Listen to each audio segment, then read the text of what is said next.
Why do farmers buy fruit trees when tag-ulan? Kasi po kapag tag-araw or tag-init, may mga risk factor po kasi na yung mga halaman natin is mamamatay. Kasi hindi naman po lahat ng farmers ay may sapat na tubig na dumadaloy sa kanilang mga farm. So, not all ganon. Sa may mga tubig, siguro pwede pa. Ayun nga, syempre para-paraan na lang kung paano madiligan yung mga fruit trees na binibili mo or mga kamaisan or palay, ganyan. So, regarding pala sa mga halaman, yun nga, sa mga risk factor, kasi ganito yan. Just like this mangosteen, nakaligtaan ko lang siyang diligan ng mga 2 to 3 days. So, ito na yung nangyari, as in, no more dahon. But, ayun nga, so sa mga 20 pababa na mga mangosteen ko, happy kasi merong mga nabuhay, siguro mga nasa 5 to 7, ayun. So, nirepat ko nga sila, and then ito yung nangyari. Ito na siya, so nagsaringit na siya. Ayan na siya. So, I think it is seeded na. Or grafted pa rin naman. Ayun. Ayan kasi makikita yung pagka-graft niya. So, kung nandito yung pagka-graft niya at nandyan yung dahon niya, ibig sabihin grafted pa rin siya. But, kung ito yung pagka-graft niya, pero tumubo siya dun sa baba, ibig sabihin seeded na siya and then patay na yung pagka-graft niya. So, yun.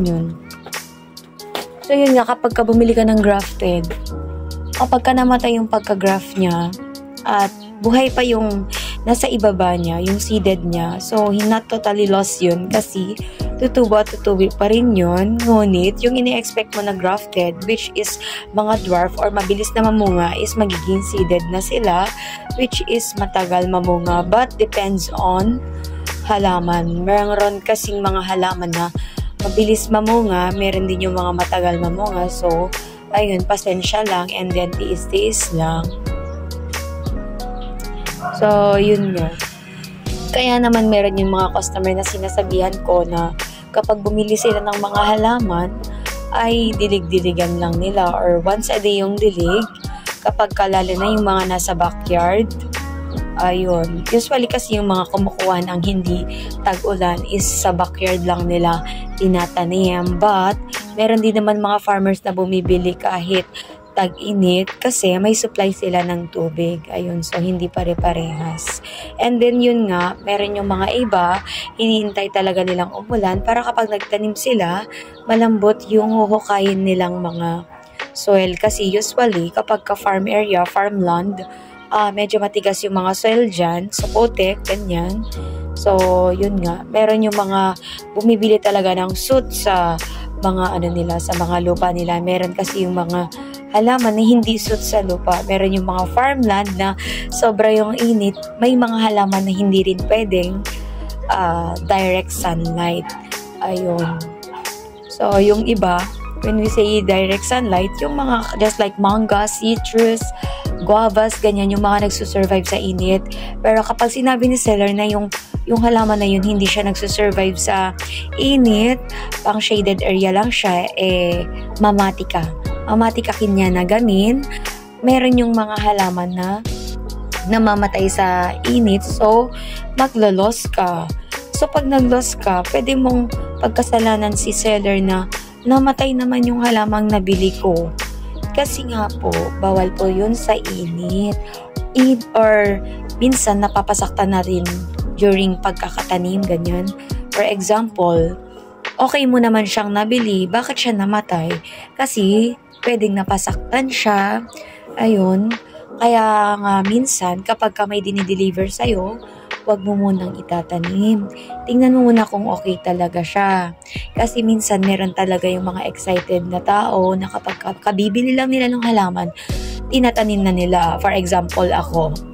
Ayan, ugali ko talaga yan. Na kapag may bago ako nabili, for example, yung mga halaman ko na ganito, tinatanim ko na siya agad kasi nga excited ako, diba? Pero hindi natin alam yung risk na kung buhay ba talaga siya or mamaya napasaktan during delivery, ganyan. So, siguro mga 3 days bago mo siya itanim or 2 days. Parang tingnan mo muna kung talagang okay ba yung halaman, saka ka magreklamo dun sa seller. Huwag ka magre-reklamo kay seller kapag ka nasa 10 days to 20 days na yan na nandiyan at sasabihin mong namatay.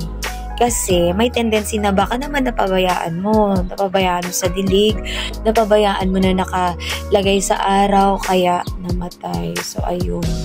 So, yun nga. Andito lang naman ako lagi nagsasabi ng, ayun nga, based on my experience kasi ito. At syempre, malasakit sa customer, sabihin natin kung ano yung mga katotohanan para hindi rin po sila mag-loss. Syempre, money talks, diba? Napakahalaga ng pera.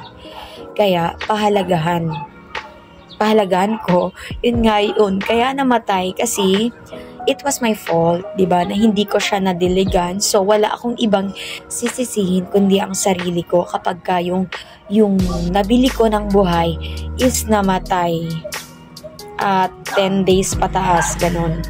So, pag mga 2 days to 3 days, pag namatay yan, either na may risk si seller, na baka yun nga, kabibili niya lang sa supplier, biglang napasaktan, nahugot yung mga ugat, ganyan. So, yun yung mga risk factor sa mga paghahalaman ng fruit trees. But hindi ko rin naman sinasabi na matakot kayong maghalaman ng fruit trees kasi ito is sustainable.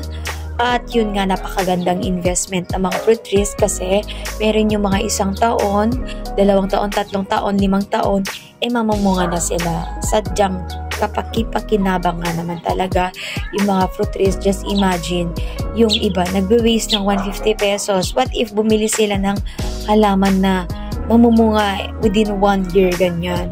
Yung iba hindi pa inaabot ng 1 taon. So, saan ka pa, diba?